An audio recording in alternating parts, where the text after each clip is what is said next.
Welcome to Influential Entrepreneurs, bringing you interviews with elite business leaders and experts, sharing tips and strategies for elevating your business to the next level. Here's your host, Mike Saunders. Hello and welcome to this episode of Influential Entrepreneurs. This is Mike Saunders, the Authority Positioning Coach, and today we have with us Adolfo and Andres Rodriguez with AR Financial Group, and we'll be talking about how Social Security claiming impacts retirement. Gentlemen, welcome to the program. It's a pleasure to be with you today. Thank you. Thank you for having us.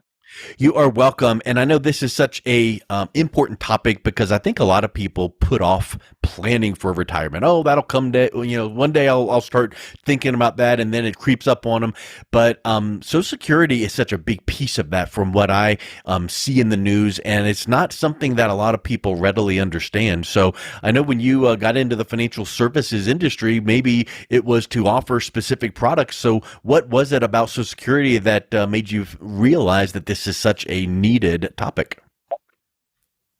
Well, current studies have shown that Social Security makes up about 40% of the pre-retirement income that people earn, and that would be definitely very significant part of a retirement plan. If 40% of the money they were making is now being replaced with Social Security. Yeah. So it's something we have to look at to be sure we became very familiar with Social Security, the benefits, and how to structure it so you would maximize your return from the Social Security.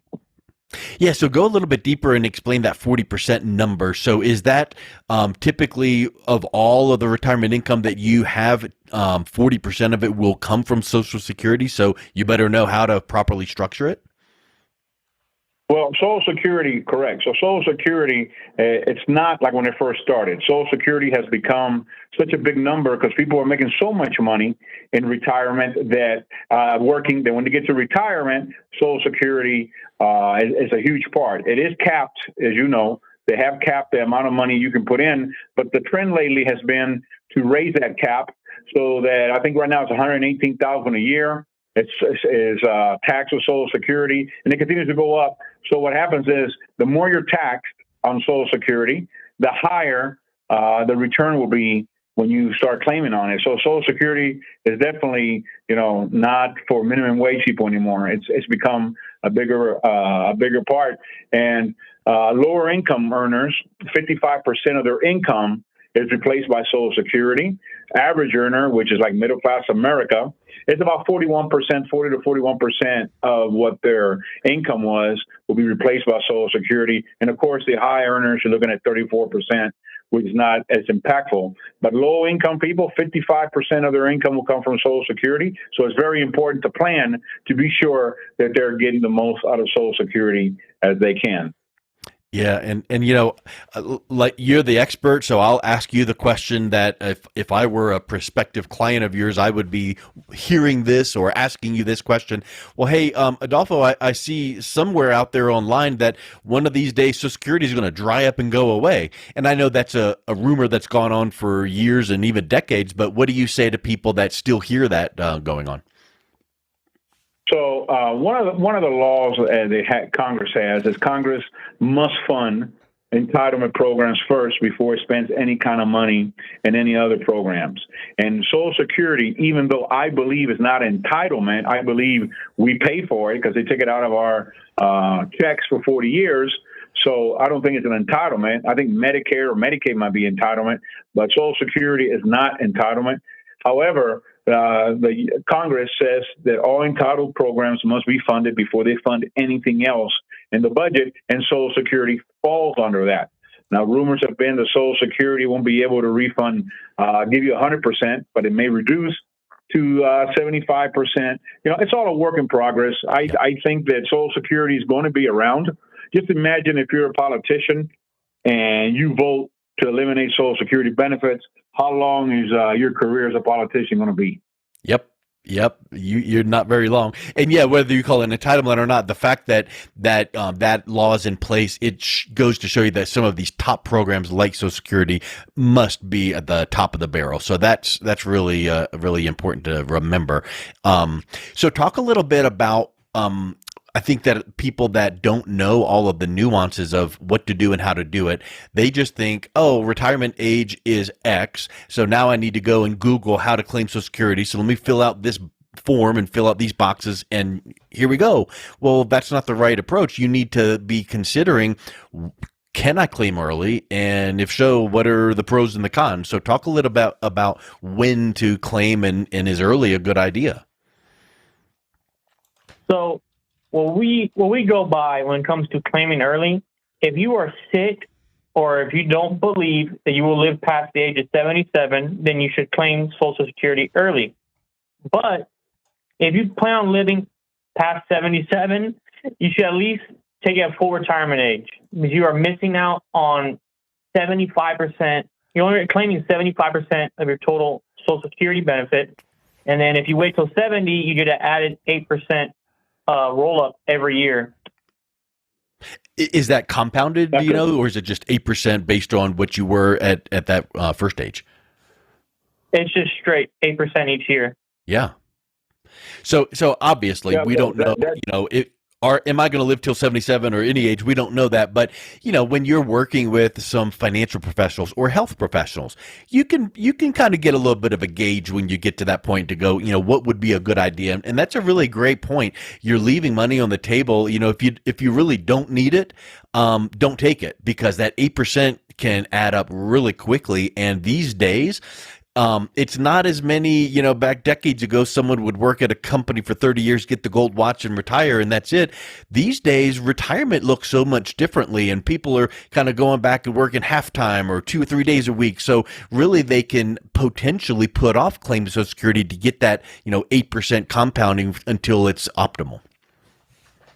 Yeah, so the 8% is compounded only after you reach your full retirement age. Yep. Like you were saying, we strongly disagree getting Social Security early at 62, because you lose 25% of the benefits that you're entitled to. You're entitled to 100%. Why would you take 75% of the money that you put into it? Why not get 100% of it?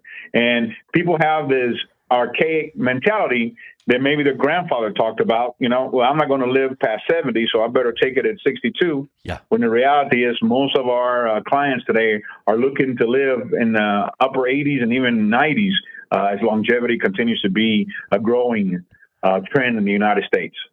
It really is. I mean, we're taking better care of ourselves. We're eating better. We're getting out and being active, getting outdoors, and who knows what that age is? We can get hit by a bus tomorrow, but the lifespan typically is, later and later and later. So that 62, 65, 70, boy, that's, there's a lot of, I read just the other day that there was a lady that's, after she retired at age 70, she started, I think it was mountain climbing, and now she's, summited the biggest mountains in the world into her late 80s and even at 90. So these days, you just need to plan for that financial aspect, and Social Security is such a huge thing because, a lot of people would go, I don't want to get into sales or owning my own business because there's so much fluctuation in income. I want that solid salary. Well, if you think about Social Security, once you do claim it at the right time and the right calculations and everything, that's coming in. That becomes like your solid, let's count on this amount of money. So make sure it's optimized. So talk a little bit about spouses. So if you're looking at claiming at a certain age, should both spouses claim at the same time? Should one spouse claim above the other? How does that work? So our data shows us that, unfortunately, 69% of women sign up for Social Security benefits before full retirement age. And that is a problem. That is a problem because they are, again, spouses usually earn less than men, so their Social Security is always reduced because of the amount of money they contribute to it. Okay. Now seeing that about 69% of the women sign up for benefits before full retirement, not only are they getting less, but they're also getting lesser because they are losing 25%, 20% of what they're entitled to. So wow. Rule of thumb is, and it's changed, right? Rule of thumb is when Social Security was first designed in 1935, women were housewives. Men were the only income. In 1937, they passed the law where women would get some money because they said, okay, so my husband's getting some money from Social Security, but I'm not getting nothing because I haven't contributed. So they passed a law that said spousal benefit, which was intended for women, would be half of what the man was. And that is the way it continued. Now things have changed. Obviously, women are earners just as much as men are. So usually our rule of thumb is usually the person that earns the most, right, should be the person that files first. Got it. Because the spouse, whether it's the male or female, the spouse is going to be entitled to half of that. But if we can let the spousal benefit, the spouse's own benefit grow, by the time they're 70, there's a lot more money for them. Yeah. So making her supplement income to be about the same seems to be working better as a strategy, obviously. Yes. Everybody's different. But theoretically, that's a strategy we work. And then another thing is, there are divorces. So if a woman's divorced to a man and hasn't remarried, she's entitled to her husband or her husband to the wife's spousal benefit, even if they already divorced. As long as they were married for 10 years, they get divorced, they don't remarry, they're entitled to their spouse's benefit on the previous spouse, even if that spouse has already remarried. As long as you're not remarried, you're entitled to that benefit also. That's good to know. And also, I you can correct me if I'm wrong, but isn't trends showing that women are living longer than men? So that would tie into, maybe some longevity and maybe some different aspects in the planning of when to claim. Yeah, I'm trying to figure that out now. Why is it that women are living longer than men? I have my own ideas, but now that's the fact. Women are definitely outliving men. And so one of the things you have to look at when you do Social Security planning is to understand when both are alive, there's two Social Security checks coming in. But at certain times, there's only going to be one.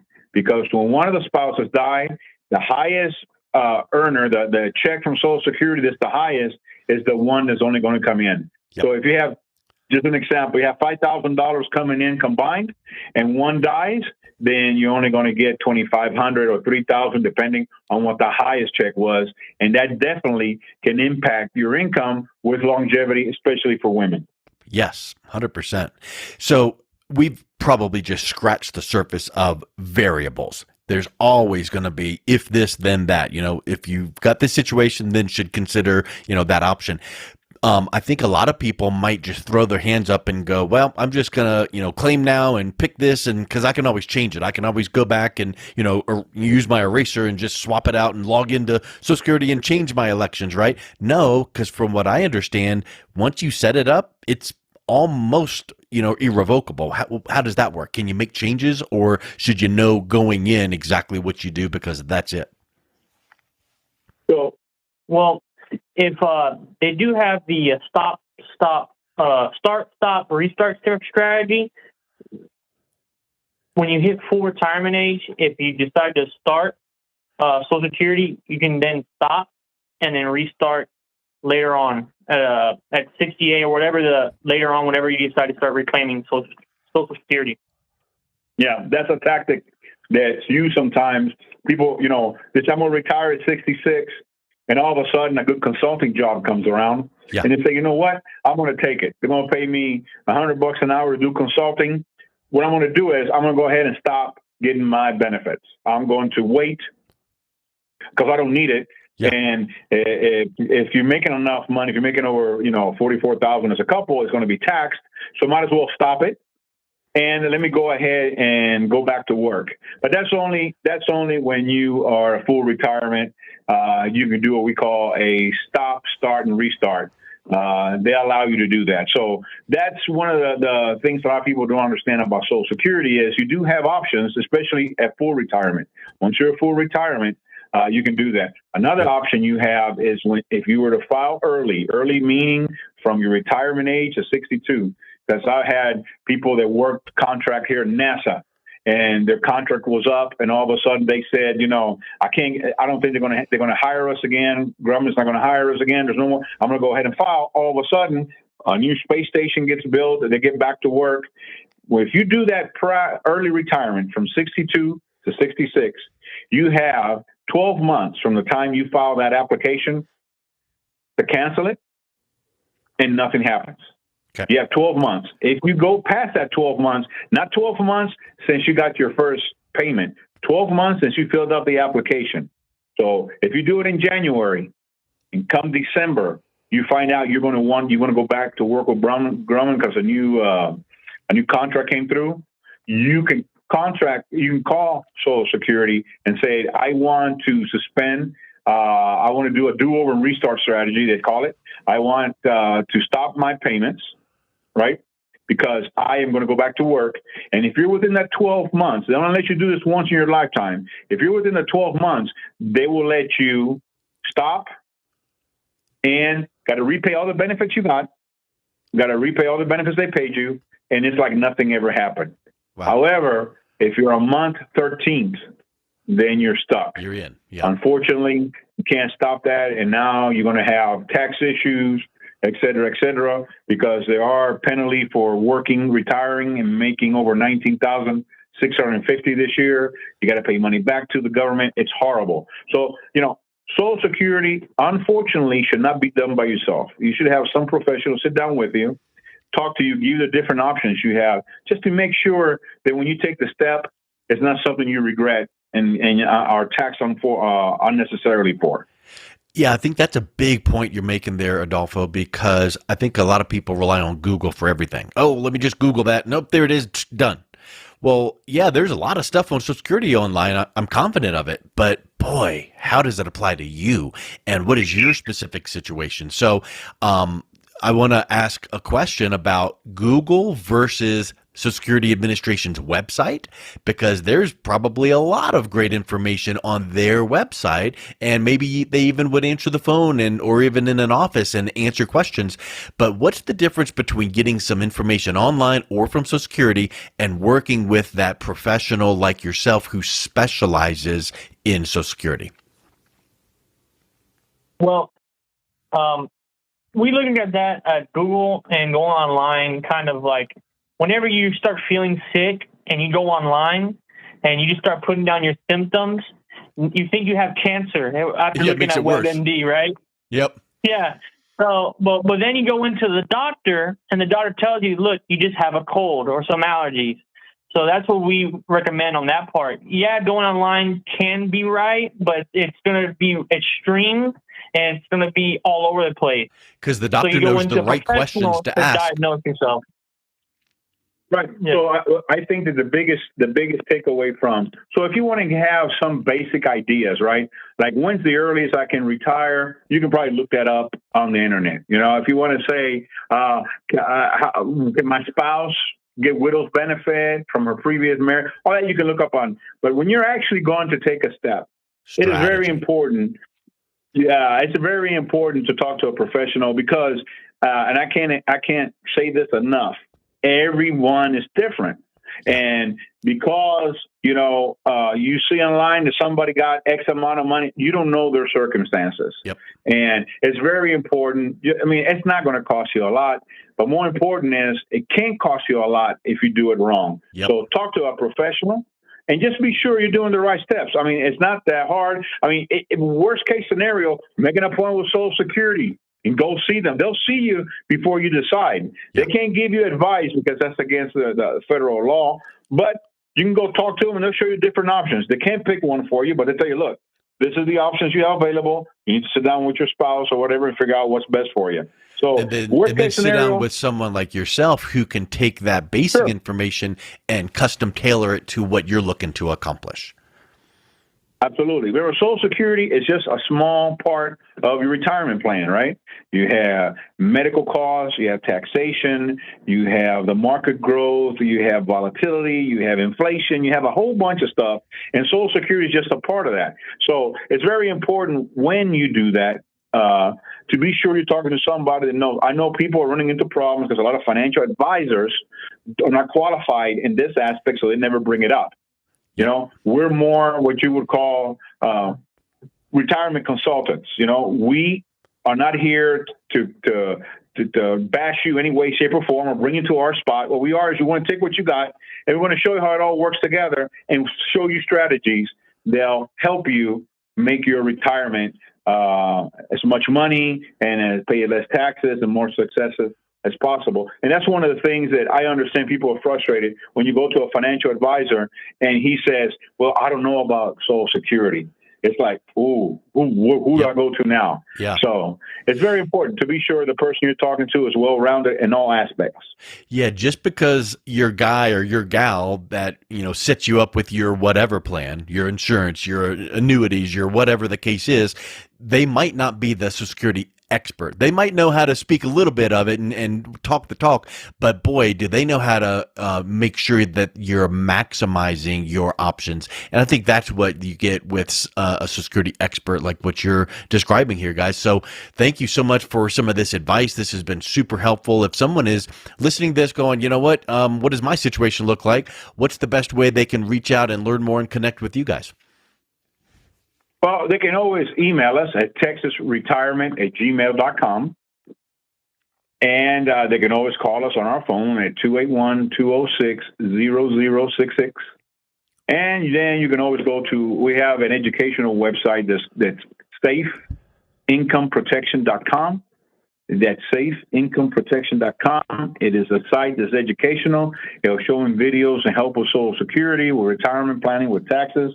And at least give them a little basic. I know sometimes people feel awkward calling somebody, because they say, these guys are going to try to pitch me. Well, go to our website, look at what we got, look how we can educate you. And then if there's something you want to do, call us. We're more happy to work with you. Not a problem. Excellent. Well, thank you so much for coming on. It was a real pleasure talking with you, gentlemen.